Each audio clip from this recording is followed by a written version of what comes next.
ఓం శుభంకర్యే నమః. సర్వమంగళమాంగళ్యే శివే సర్వార్థసాధకే శరణ్యే త్ర్యంబకే గౌరీ నారాయణీ నమోస్తుతే. చాలామంది యువతీ యువకులు ఒక 25 సంవత్సరాలు 30 సంవత్సరాలు పైబడినటువంటి వాళ్ళకు కూడా వివాహం కాక ఇబ్బంది పడుతూ ఉంటారు. ఈ శ్రావణ మాసం అటువంటి వారికి ఒక గొప్ప అవకాశం. శ్రావణ మాసంలో మనము సర్వసాధారణంగా అందరూ అనుకుంటారు వివాహమైనటువంటి స్త్రీ పురుషులు మాత్రమే ఈ వరలక్ష్మి వ్రతాలు కానీ గౌరీ నోములు కానీ చేసుకోవాలి. కానీ శ్రావణ శుక్రవారం రోజున నేను చెప్పిన విధముగా ఎవరైతే ఈ శ్లోకాన్ని ఉదయం రాహుకాల సమయంలో అంటే 10:30 నుంచి 12 గంటల మధ్యలో ఒక 108 సార్లు కానీ 41 సార్లు కానీ 27 సార్లు కానీ జపం చేస్తారో అట్టి వారికి వచ్చే శ్రావణ మాసం లోపల వివాహం అవటం తథ్యం.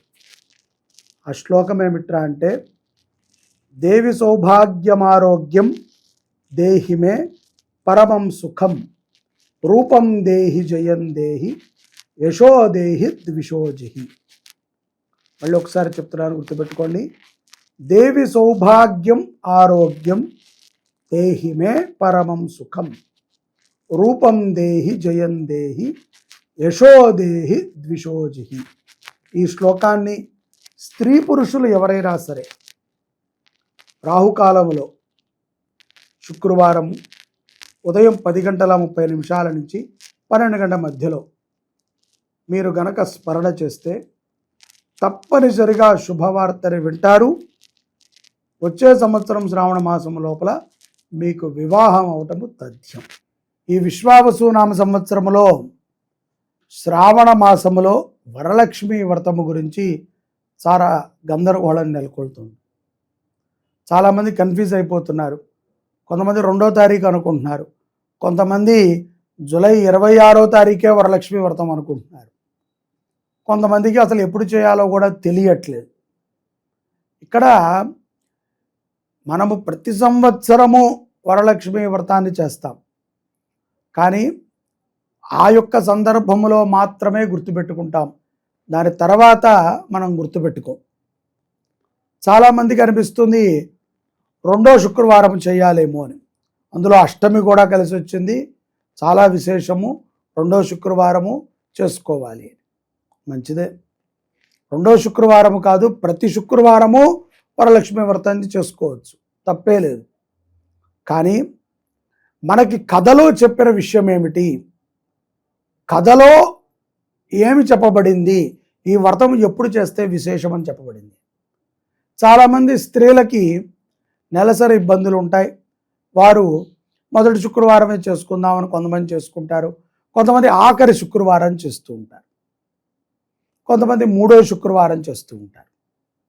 ఇక్కడ కథలో చెప్పినటువంటి విషయం ఏమిట్రా అంటే ఆ యొక్క అమ్మవారు స్వప్నములో కల్పించి ఆ యొక్క చారుమతికి చెప్పినటువంటి విషయం ఏమిటి అంటే మనకు తెలుసు కదా, పౌర్ణమికి ముందొచ్చేటువంటి శుక్రవారం అంటే ఆగస్టు 8వ తారీఖు వరలక్ష్మి వ్రతం.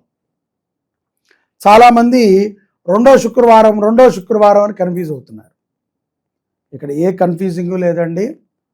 పౌర్ణమి ఒకవేళ శుక్రవారం వచ్చింది అనుకోండి, పోయిన సంవత్సరం శుక్రవారం వచ్చింది, శుక్రవారం పౌర్ణమి వస్తే ఆ రోజే వ్రతాన్ని చేసేవారు. కథలో చెప్పింది పౌర్ణమికి ముందుగా వచ్చేటువంటి శుక్రవారం రోజున నా వ్రతాన్ని ఎవరైతే చేస్తారో అట్టి వారికి సిరి సంపదలని కురిపిస్తాను అని అమ్మవారు చెప్పారు. అంటే 3 వారాల ముందు కాదు, 2 వారాల తర్వాత కాదు, వాళ్ళకి కురిపిస్తారు. కానీ అసలు చేయాల్సినటువంటి సందర్భం ఎప్పుడురా అంటే పౌర్ణమికి ముందు శుక్రవారం, అది ఆగస్టు 8వ తారీఖు. ఈ రోజున ఎప్పుడు చేస్తే మంచిదండి అని, ఉదయాన్నే అయినా చేసుకోవచ్చు బ్రహ్మ ముహూర్తంలో.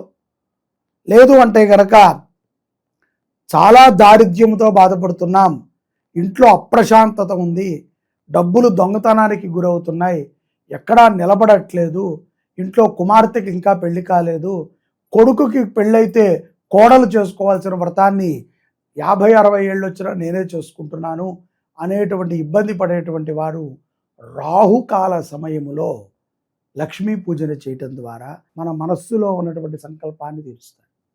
లక్ష్మి అంటే డబ్బు ఒకటే కాదండి, వస్త్రేణ వపుషా వాచ విద్యయ వినయేనచ. మనము మంచి బట్టలని కట్టుకోవటం, సుందరమైనటువంటి రూపాన్ని కలిగి ఉండటం, చక్కటి దేహకాయం కలిగి ఉండటం, మంచిగా తినగలగటం, అతి ముఖ్యంగా మంచిగా ప్రేమగా మాట్లాడగలగటం, ఎదుటవారిని బాధ పెట్టేటట్టు, ఎదుటవారిని హింసించేటట్టు, ఎదుటవారి డబ్బును దోచుకొని తినేటట్టు మన ఆలోచనలు లేకుండా ఉండటం, ఇదే లక్ష్మీ అమ్మవారి యొక్క ప్రవర్తన. అంతే తప్ప ఏదో మనలో కుచితపు బుద్ధిని పెట్టుకుని, కుచిత మనస్తత్వాన్ని పెట్టుకుని, దుఃఖాలని పెట్టుకుని, ఎదుటవాడిని మీద ఏడుపుని పెట్టుకుని మనము ఇంట్లో బంగారు పాత్రలో అమ్మవారిని పూజ చేసినా అది బూడిదలో పోసిన పన్నీరే. పత్రం పుష్పం ఫలం తోయం యోమే భక్త్యా ప్రయచ్చతి. భక్తి ఉండాలి. ఒక పక్కన భర్తని తిడుతూ, లేకపోతే భర్త భార్యని తిడుతూ, ఇంట్లో మద్యపానాలని సేవిస్తూ, మాంసాహారాన్ని తింటూ, బూతులని మాట్లాడుతూ, అశుభ్రంగా, ఏదో ఒక అజాగ్రత్తగా, ఏదో అమ్మవారంటే ఏదో మీ యొక్క మిత్రురాలైనట్టు సగం కొరికేసి ఇవ్వటము, సగం ఎంగిలి చేతులతో ముట్టుకుంటాం. ఇవి మహాపాతకాలు. ఇవి చెయ్యటం వలన వ్రతము చేసినటువంటి పాపము ఇలా చేస్తే, మరియు ఇవన్నీ కూడా తెలిసి చేసిన మహాపాతకం. ఎప్పటికీ నువ్వు మళ్ళీ మళ్ళీ పుడుతూ ఎప్పటికీ సజ్జనమైనటువంటి వ్రతాన్ని చేయగలవు.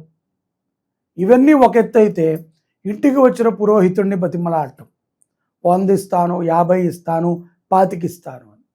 నచ్చితే పురోహితుడిని పెట్టుకో, లేకపోతే ఒక్కదానివే కూర్చొని చేసుకో. నువ్వు ఇక్కడ వ్రతాన్ని చేస్తూ ఉంటావు తల్లి, మీ ఆయనేమో బయట బడ్డీ కొట్టు దగ్గర సిగరెట్ తాగుతూ ఉంటాడు. అటువంటి అభ్యాసం ఉన్నవాడు ఆ పని చేస్తూ ఉంటే నీ వ్రతం ఎక్కడికి వెళ్ళింది? భార్యాభర్తలు కూర్చుని చేసుకోవాలి వ్రతం. వరలక్ష్మి వ్రతాన్ని దంపతులు ఇద్దరూ కూర్చుని చేసుకోవాలి. ఒకవేళ భర్త కూర్చోలేకపోతే ఆ పరిసర ప్రాంతాల్లో ఉండాలి. అంతే తప్ప ఆయన ఎక్కడో క్యాంపులో ఉన్నాడండి, ఆయన ఏదో బిజీగా ఉన్నాడు, ఆయన ఎక్కడో మందు పార్టీలో ఉన్నాడు, నాదే ఉందిలేండి నేను పూజ అంతా అవ్వగానే లైవ్ చూపిస్తాను అంటే తర్వాత లైఫ్లో ఉండరు. ఇవన్నీ కూడా భక్తిగా చేసేటువంటి వ్రతములు. వీటిని సిల్లీగా చేసి వాటికి ఉన్నటువంటి మర్యాదను మీరు తగ్గిద్దామని ప్రయత్నం చేసినా కూడా అణువంత కూడా తగ్గదు. దాని నుంచి మీరు పాపాన్ని మూట కట్టుకుంటారు. కాబట్టి ప్రతి ఒక్కరూ ఆగస్టు 8వ తారీఖున వ్రతాన్ని చేసుకుని భక్తిగా అమ్మవారి అనుగ్రహాన్ని పొందండి. జై శుభంకరి. సర్వే జనాః సుఖినో భవంతు.